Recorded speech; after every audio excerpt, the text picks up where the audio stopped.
आप अपने देश के सैनिकों को इस तरह से कुर्बानियां देते हुए देखते हो, आपका सिर फख्र से ऊंचा हो जाता है। लेकिन अगर जब उनके मान और सम्मान के ऊपर आघात होता है तो मेरे को यकीन है कि 140 करोड़ भारतीय लोगों की उनके दिल की धड़कनें बढ़ती हैं और उनको नाराजगी होती है कि ये सरकार गलत कर रही है। राहुल जी से डेलीगेशन मिला था, राहुल गांधी जी ने जिस तरह से बताया,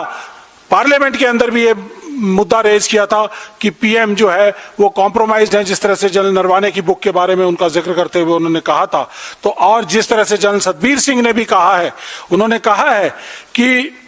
डिसेबिलिटी पेंशन खत्म करना एक नेशनल सिक्योरिटी का मुद्दा है, क्योंकि जो आज का सैनिक है, जो आज सरहदों के ऊपर खड़ा है, लड़ाई लड़ रहा है और जो -60 डिग्री से लेकर +60 डिग्री के अंदर सियाचिन के अंदर अलग अलग जगहों के ऊपर तैनात है, वो अपने सुख चैन, अपनी सुविधाओं और अपनी हिफाजत को नजरअंदाज करते हुए वो देश के लिए लड़ता है, खड़ा रहता है। और इसीलिए आप और हम सब लोग चैन की नींद सो पाते हैं। और अगर आज का सैनिक, उसका मनोबल टूट जाता है सरकार के इस फैसले से कि कल वो आघात होने के बाद अगर वो डिसेबल हो जाता है, उसका एक अंग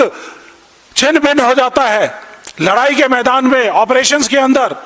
तो उसको सरकार अगर रिटेन करती है और वो पूरी अपनी सर्विस करके वापस आता है, तो उसकी डिसेबिलिटी पेंशन को इनकम टैक्स के दायरे में लाने का काम इस सरकार ने किया है। सैनिकों की कुर्बानियों पर ही टैक्स लगा दिया, ये हमें उम्मीद नहीं थी इस राष्ट्रवादी ढकोसले वाली सरकार से, जो ये कहती थी कि हम राष्ट्रवादी हैं, हम देश के सैनिकों के साथ खड़े हैं, देश के साथ सैनिकों के साथ दिवाली मनाने के लिए जाते हैं, लेकिन वापस आने के बाद उनकी डिसेबिलिटी पेंशन को ही काट देते हैं।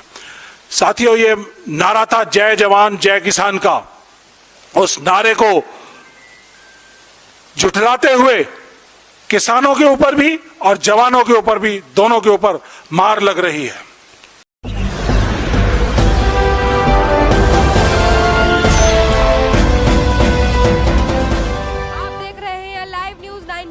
राष्ट्र सबसे पहले।